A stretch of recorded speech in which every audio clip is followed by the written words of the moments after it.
program is from NET, the National Educational Television Network.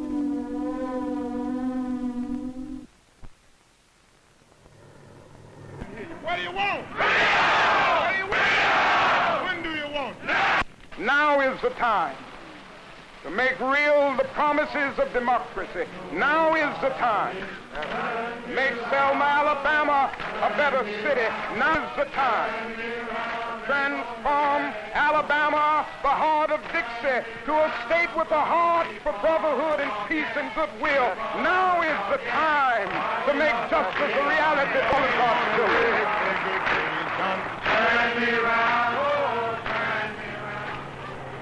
In March of 1965, thousands of Americans from all over the country gathered in Selma, Alabama. They marched 54 miles to the state capitol in Montgomery to dramatize the extent of racial injustice in that state and throughout all the Deep South. So I say, walk together, children. Don't you get weary.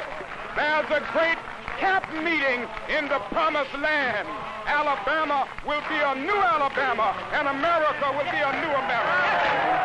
Turn me round, oh, turn me round, oh, turn me round. They're gonna let us move, but turn me round. I'm gonna keep on walking, keep on. Congress passed and President Johnson signed the Voting Rights Act of 1965. To those who marched and those who joined them in spirit, it looked as if the Southern Negro was on his way at last toward achieving equality with the whites.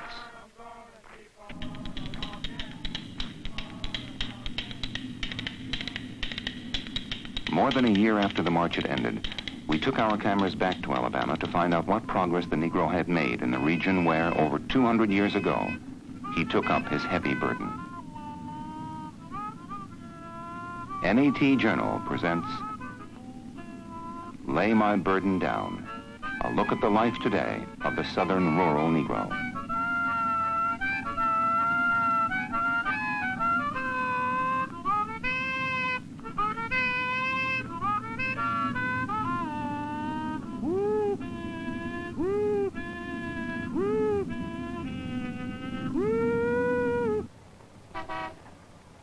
This is Selma, where the march began. There have been some small changes since the march. There has been token integration of schools, and Negroes have registered, voted, and run in this year's elections. But the Negro is still an outsider. He's excluded from the social, political, and economic life of the community. There are no Negro policemen, no Negroes on the Board of Education, none at City Hall, except the janitor.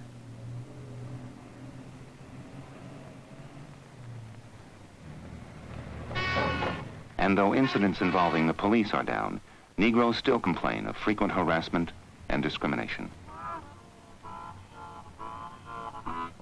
And Negroes who had expected more from the march seem tired and disillusioned.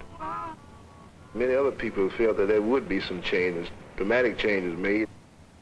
Well, the jobs that are available to people are the same old thing that they've been going through all the time, is doing the white folks' dirty work. There have been no jobs created. A lot of people out of jobs. We find more people at work now than it did before then, for the demonstration.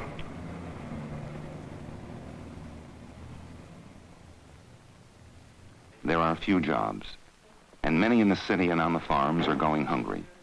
In Selma and Dallas County alone, almost half the Negro population, 14,000 people, are receiving surplus government food.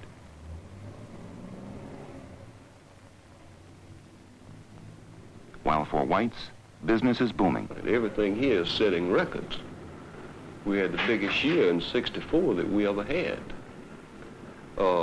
In 65, 64, 65 was the biggest. It was a record year in all areas. Our city set records in sales and sales tax revenues, in building permits issued, and the growth of our city, all during this so-called terrible year and the blight of Selma. We had a good city, and people that come down here saw it, but the country was more interested in the hysteria and the publicity that went out of here, but this was confined to an area. It's more true today than ever. The people of Selma are caught up in progress and growth. We've got good Negro people here and good white people here. This is a good community. The colored people themselves will tell you today there's no place they would rather live than Selma, Alabama, in Dallas County. But prosperity and growth are still for whites only, especially in the countryside, where the majority of Negroes still live, untouched by the gains made by others in the last 12 years. Wealth comes from the ownership of land, and the Negro has rarely owned it. He's only worked it for the white man, as a sharecropper or tenant. Unable to make a living off it, 3 million Negroes have left the South since 1940. But more than 5 million still remain tied to the land and a system which has kept them poor and in debt.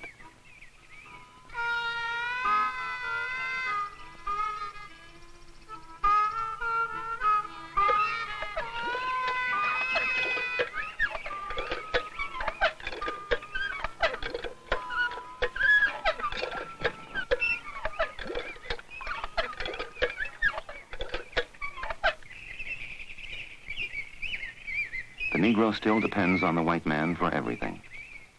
He lives in a shack given him by the white man and must borrow for food, fertilizer, and seed. He is prey to traveling salesmen who sell him goods he does not need and cannot afford. And at the end of the year, after he's paid his debt to the white man, the Negro is left with very little.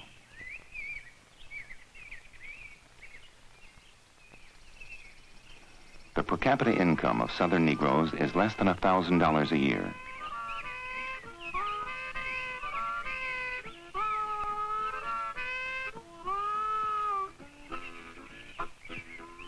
And though large families are an asset in farming, they can be an economic burden until the children are old enough to work.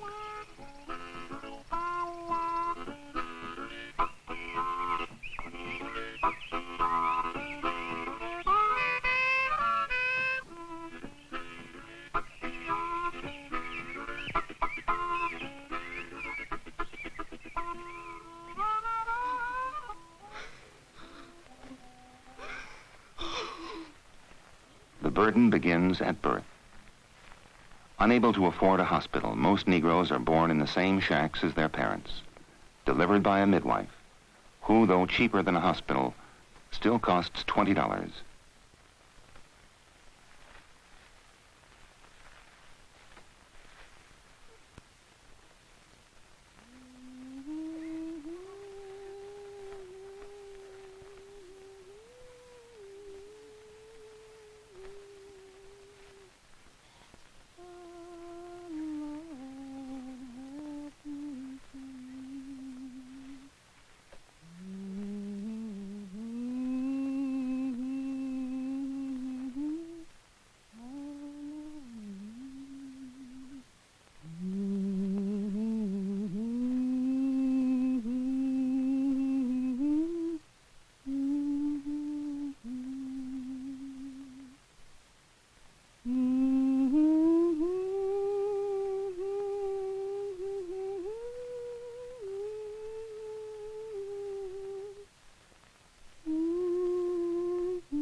Large families are common among rural Negroes, but so is infant mortality, which is twice as high among Negro babies as white, one of the highest mortality rates in the nation.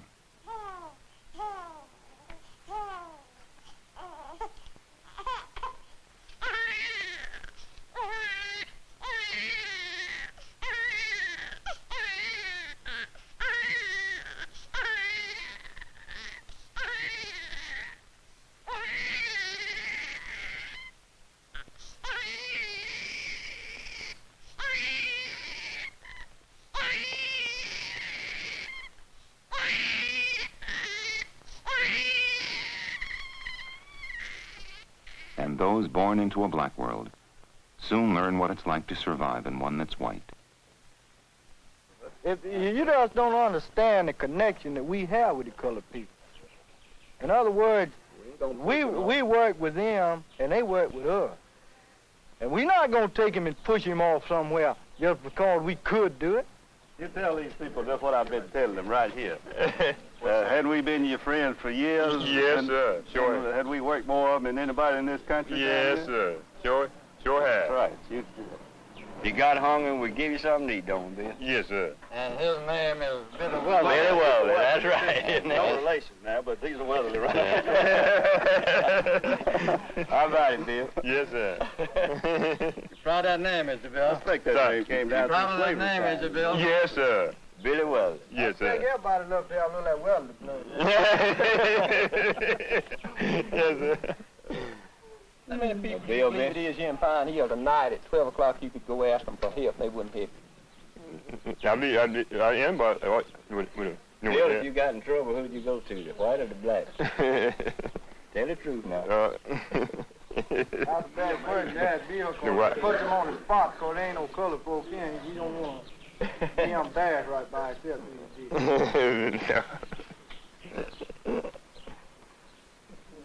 But is there anybody here that wouldn't help you, Billy? No. We have always got along fine with the niggers. We never mistreated them. And there's no complaints. And they are all happy. Right on, colored. And get ahead if you're willing to pay the price. Yes, sir. Price is willing to do out a lot of things you think you got to have and work like the dickens.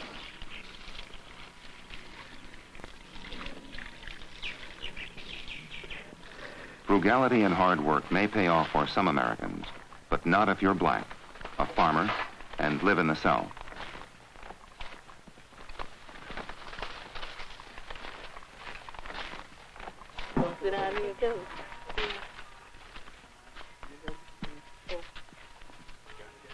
These are the Johnsons, typical of the rural Negro living in the Selma area. Their daily lives have remained unchanged since the march. Like most Negroes, they don't own the land, they rent it. They have 7 children. All of them live in a 2-room shack which Mr. Johnson built himself. They have no plumbing, no telephone, no TV or radio, no automobile. And while some Negro tenant farmers in 20th century America have wells and some have pumps, the Johnsons have neither and must haul their water from a quarter mile away.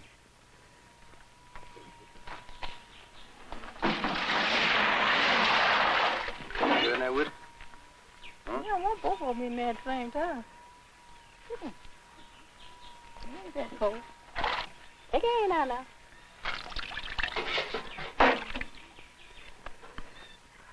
Oh, yeah.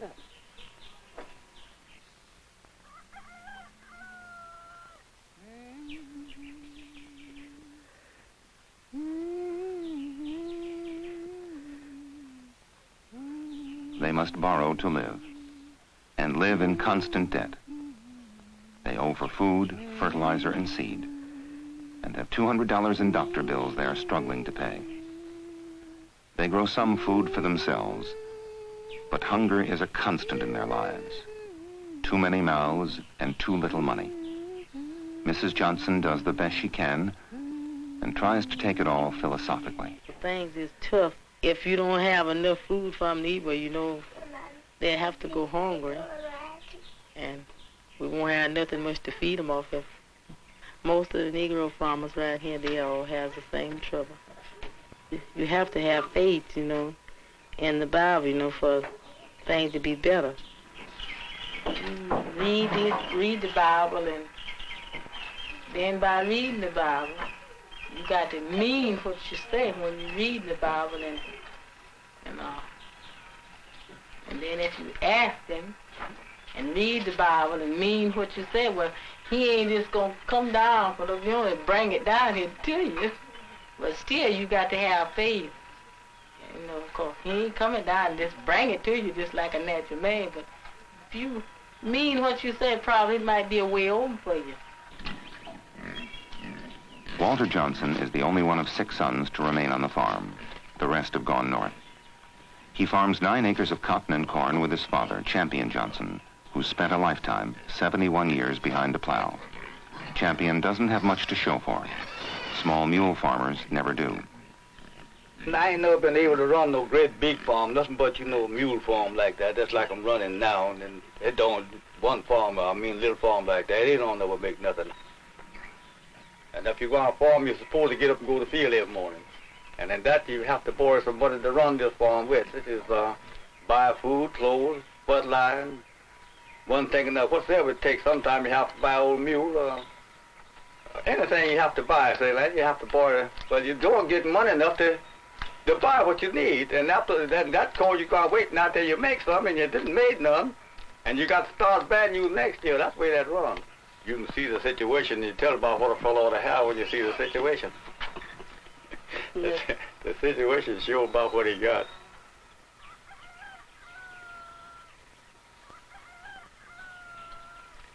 For 25 years, the U.S. Agriculture Department has provided low-cost loans for the small farmer unable to get money elsewhere. But this program is run by white Southerners and benefits mostly the white farmer. Champion Johnson believes it's easier for a white man to get a loan than it is for him. I know it is, yeah. It's easier. Yeah, I ain't had no way to pay it back, and they ain't gonna let me have that much. But they take a chance on him. That's the way I see it. Well, they can get over to what I can't. That wasn't making it look like to me like that. I can't borrow, but well, I used to couldn't get no more than $50 to make a farm with, and they figured that was too much.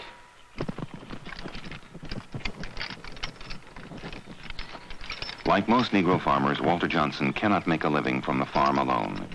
So he digs ditches 5 days a week and farms on weekends. But digging ditches, like other jobs open to Alabama Negroes, doesn't pay well. And so even with the additional income, life is rough for the Johnsons. You don't be able to buy them something to eat and buy them clothes and shoes or whatever they need all at the same time.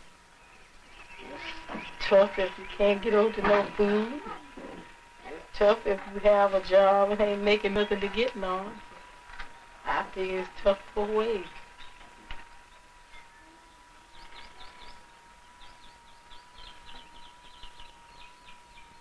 If you had a chance to change things, what would you want?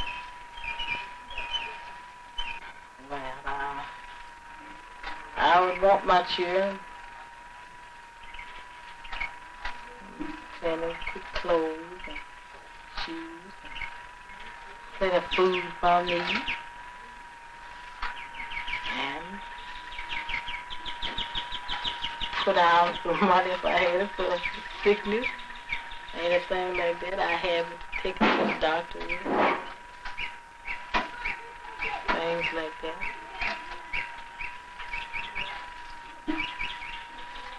Use for if I just had to go someplace and I wouldn't have to worry other people so much. But Mrs. Johnson knows of the risks of farming and the chance of failure. Farming is a gamble, and some years you make pretty good, and some of the years you don't make nothing. Just go clean out of business. Well, stay like it is now, you won't have nothing to start with. But bad year come along, and rain a spell or a dry spell. Sometimes it rains too much, and sometimes it gets too dry, just like it dry now.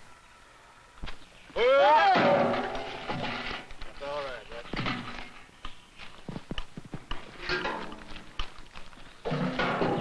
If it stay hot and dry, it won't make nothing. It don't nothing grow when it's hot and dry like this here.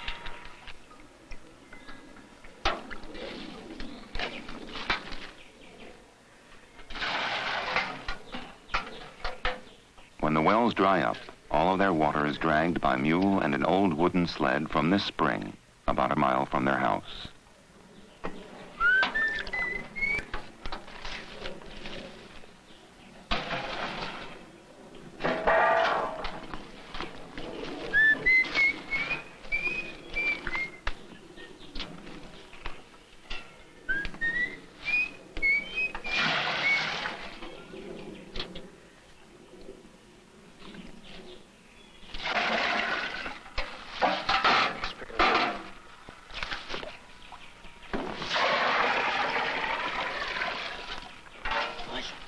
Put the top on that.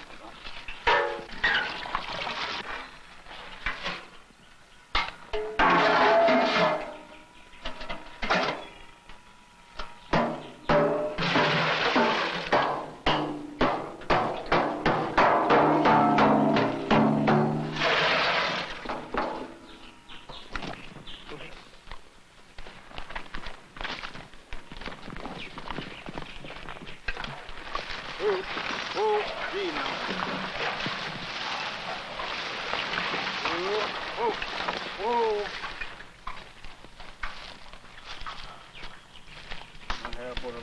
Come out, that's all. We'll have to strike it.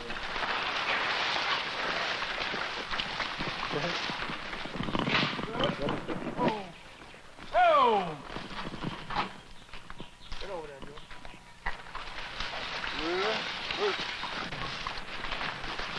Come out.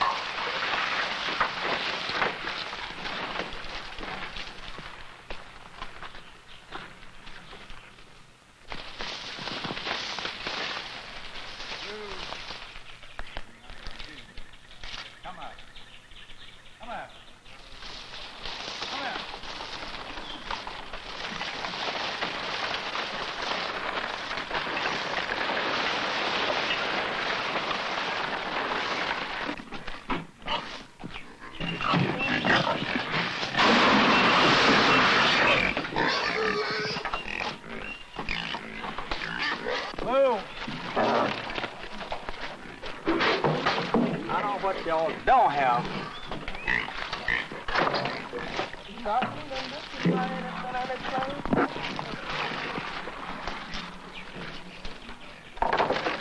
Throw it away. That darn thing ought to be.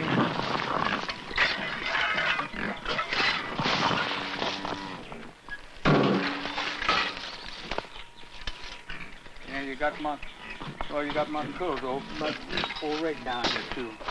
Missed all my other things all down this thing, you know. Timed and throw it away.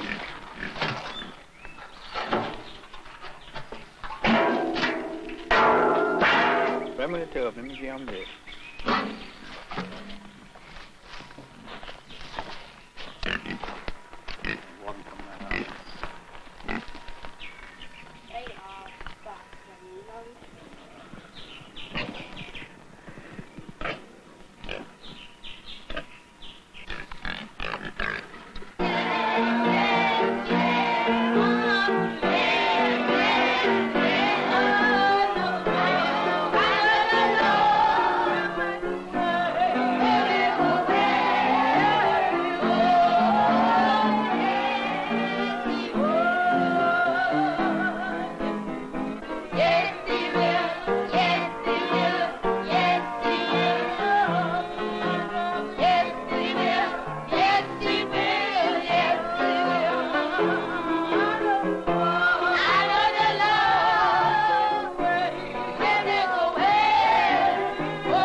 If you ain't living in the right way and pray to him and ain't meaning what you said, well, you still will stay in that same tough luck, cause you don't mean what you say. He figure you don't mean what you say, and you don't be wanting to arm nothing. Well, you still will be just like you started. To continue farming, the Negro farmer must break out of a cycle of debt. He needs technical advice and the money to improve his farm. Neither banks nor government programs give him the help he needs. So he must rely on himself and his family. But the cost is high. As soon as he's old enough, the boy goes behind the plow when he should be in school. Walter Jr., 15 years old, misses more than a month of school each year. His grades are poor, his job future bleak. White school officials do not enforce Negro attendance, and many Negroes think they don't really care. I'm going to tell you, reading the white folks don't tell us to go to school and see to us going to school. If you learn yourself some sense, you're going to be just a little notch ahead of them. They always stays 2 years ahead of us. When we get where they at, they 2 more years ahead of us. And so out all you do, let's try. If you don't be able to send them to college, some of them don't finish school out here in the towel to get that can't spell express. Finishing the 12th grade. Can't spell express, and they turn them loose out there. But nothing for that. You go ahead and try to get it, and the only way these children can get it is by us sticking out us neck, helping these kids. When these kids get to the 12th grade, us say they got enough. If you have to lick dirt for your children, don't go steal nothing now. If you have to lick dirt for your children, wash your clothes at night, if they want them education, get it. Anybody can be nobody, but everybody can be somebody.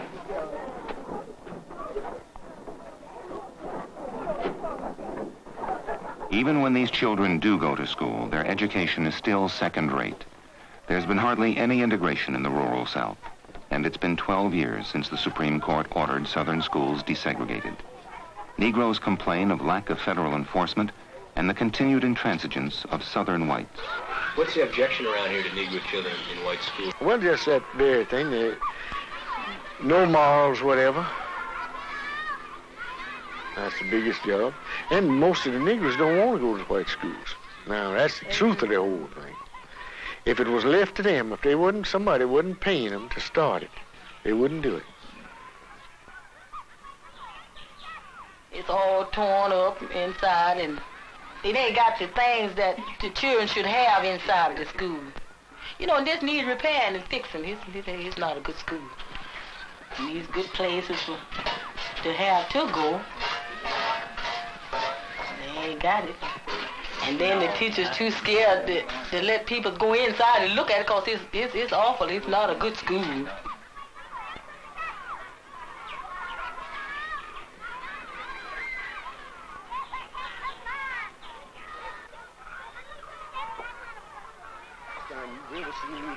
The Negro teachers owe their jobs to white superintendents, so they rarely fight for the needs of the children. The parents of some of the children at this school took us there to show us the conditions. However, the teachers got scared and called the sheriff.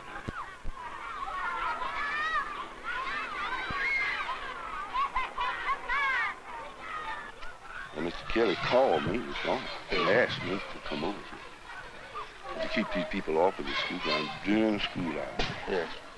Then, if it's after school hours and they're gone, it's all right if they want to come back, take pictures, whatever they want to do, it's all right. But said during school hours, he said that the federal judge has ruled just lately that anybody not come on the school grounds and interfere with the school while it's in session. Well, that's all the officers right here. They signed this thing here. Could I ask you all right. a little information, please? All right.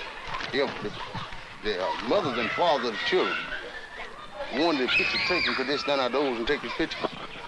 Then their own children outdoors, let them take the picture. That's what Yeah, Lord. Stand them out here. Run them out here and let them take the picture. But I'd wait after school. Do you want these people taking all these pictures?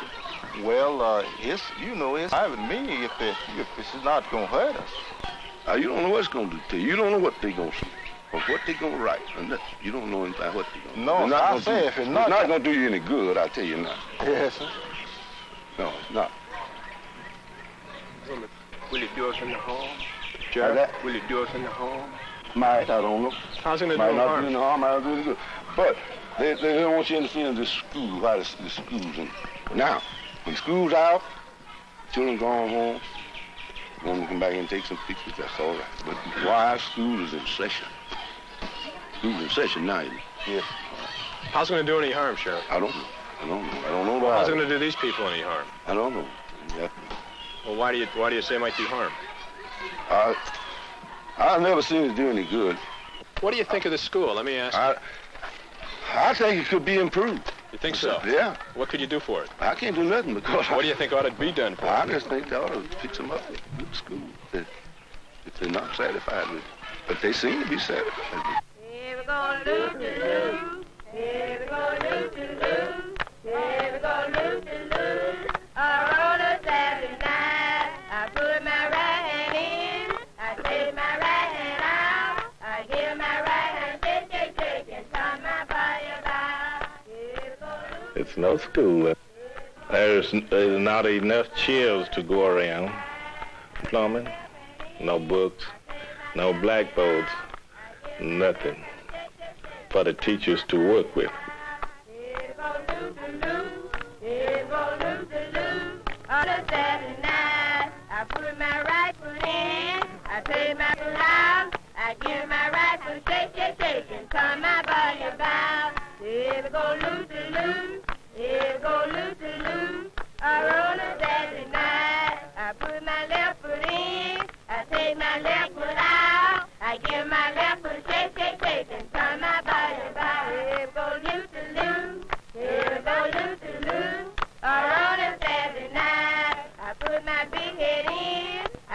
my big head out. I give my big head. Most of them are renters. They're cash renters. Now, some of them do all right, but mighty few of them can get out and Kept poor and illiterate, most rural Negroes must still depend on landowners like Morris Tate. Work you pretty regular sometimes, but they have to work at home in the crop too when they need them.